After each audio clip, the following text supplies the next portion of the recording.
साल 1995 से 2022 तक लगातार खड़दा म्यूनिसिपैलिटी के वार्ड नंबर 16 के काउंसिलर रहे तापस दासगुप्ता इन दिनों बेहद परेशान हैं।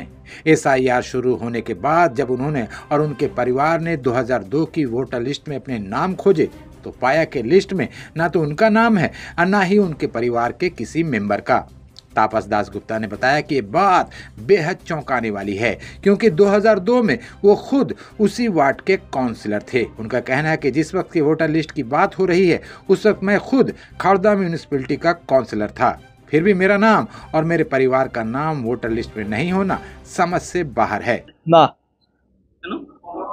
কেন নেই আমি নিজেই জানি না। আমার নেই, আমার ভোটারদের অনেকের নেই, দিয়ে গেছে তালিকা। আপনার বাড়ির লোকের? আমার বাড়ির লোকেরও নেই। মানে এটা কি করে সম্ভব হলো? ওই সময় আপনি কাউন্সিলর ছিলেন। তাতে কি আছে, এরা তো মত নিয়ে করেনি, এগুলো সব দ্বিমতেই। কেউ কেউ বলে দিয়েছে, কারা বলছে? বিজেপি কর্মী আছে, টিম বলার কিছু নেই, বা সেটা বলে তো লাভ নেই। এখন বিজেপি কর্মীরা খুব সক্রিয়, কে তৃণমূল কে বিজেপি কে দেখছে, তারাই হয়তো এইগুলোকে বাদ দিয়ে দিয়েছে। এইগুলো যদি জেরক্স নিয়ে নিতে পারে। কি বলবেন? আমরা চাইছি যে এগুলো কি করে হচ্ছে। বছরের কাউন্সিলর, আপনার ভোটার, আপনি কি বলবেন? আপনি আমার ভোটে বাদ হলো কি করে এটা আমি নিজেই জানি না। আর না আমি সমাজবিধি না কোনো ক্ষেত্রে নেই। পার্টির সক্রিয় কর্মী, এখনো পার্টির হয়ে বর্তমান এমএলএ শোভন দেবের সাথে যোগাযোগ করি, কালকেও করেছিলাম। আর কি বলবো বলুন। আপনি কত সাল থেকে আমার 5 বারের কাউন্সিলর, 25 বছর, তার মানে 25 বছর। এবার আপনার একটা হিসাব করে নিন। 95? 2001 সালে ভোট দিয়েছিলেন? হ্যাঁ, 2002-এ। 1 সালে বিধানসভায় ভোট দিয়েছিলেন? হ্যাঁ, আচ্ছা, তো আপনি নিজেই ক্যান্ডিডেট। নিজেই ক্যান্ডিডেট। কি বলবেন, এখন কি করবেন? এখন চাইছি যে কি করে এই নামগুলো কাটা গেল, আপনারা দেখলে ভালো হয়, উচ্চ মহলে জানালে ভালো হয়। এবং ওয়ার্ডে কত মানুষের নাম বাদ গেছে? প্রায় 50 জন। সব পুরনো বাসিন্দা? সব পুরনো বাসে, কেউ কেউ আমার মৃতও হয়েছে। আপনার নাম? হ্যাঁ, আপনার নাম? আমার নাম তাপস দাসগুপ্ত। কত নম্বর ওয়ার্ডে কাউন্সিলর? 16 নম্বর ওয়ার্ডে কাউন্সিলর ছিলাম। सिर्फ तापस दासगुप्ता ही नहीं, खड़दा म्यूनिसिपैलिटी के वार्ड नंबर 16 के कई पुराने बाशिंदे जो पीढ़ियों से वहां रह रहे हैं और हर इलेक्शन में वोटिंग करते आए हैं, उनके नाम भी 2002 की वोटर लिस्ट से गायब हैं। स्थानीय तृणमूल कांग्रेस नेता चंदर राय ने कहा कि ये समस्या सिर्फ एक्स काउंसिलर की नहीं है बल्कि वार्ड के कई पुराने वोटर्स के नाम भी लिस्ट से गायब हैं। जिन लोगों ने हर चुनाव में वोट दिया वो भी अब लिस्ट में नहीं हैं।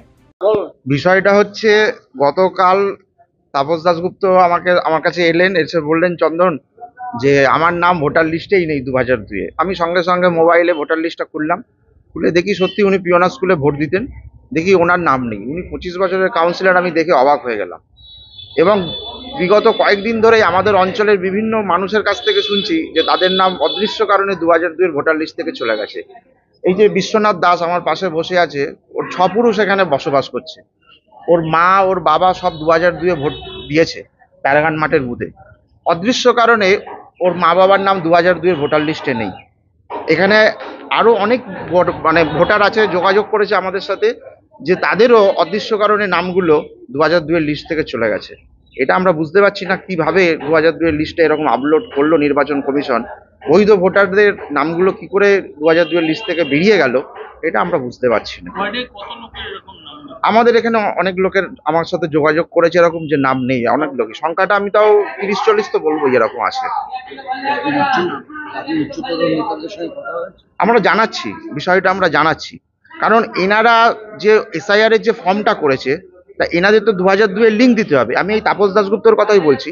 তাপস দাশগুপ্তকে 2002-এর লিঙ্ক দিতে হবে। সেই লিঙ্কেই তো তাপস দাশগুপ্ত 2002-এর লিঙ্কটা কোথায় দেবে? ওনার তো 2002-এ ওনার কমিক সংখ্যাটা, ওনার যে অংশ নম্বর, ও তো ভোটার লিস্টেই 2002-এর পিওনা স্কুলের বুথে উনি ভোট দিয়েছেন, কিন্তু ওনার নাম নেই। তো উনি কি করে লিঙ্কটা দেবেন? অটোমেটিক্যালি কিন্তু উনি হেয়ারিংয়ে চলে যাচ্ছে। তাহলে এই বৈধ ভোটার কেন হেয়ারিংয়ে যাবে? এই যে বিশ্বনাথ দাস, ওর মা বাবা 2002-এ প্যারাগন মাঠের বুথে ভোট দিয়েছে, কিন্তু বর্তমানে যে 2002 এর লিস্ট দেখা যাচ্ছে, ওর মা বাবার নাম নেই, মায়ের নাম নেই, বাবার নাম নেই, তো ওর লিঙ্কটা কি দেবে? ওর যে নামটা উঠবে ওর তো লিঙ্ক দিতে হবে, তো লিঙ্কে ও অংশ নম্বর, ক্রমিক নম্বর তো কিছুই পাবে না, তো অটোমেটিক্যালি ও হেয়ারিং এ চলে যাবে। তো বৈধ ভোটার, তা বৈধ ভোটারকে তো হেয়ারিং এ এইভাবে পাঠিয়ে দেওয়াটা তো আমার মনে হয় না সঠিক কাজ হচ্ছে এটা। আমার নাম চন্দন রায়।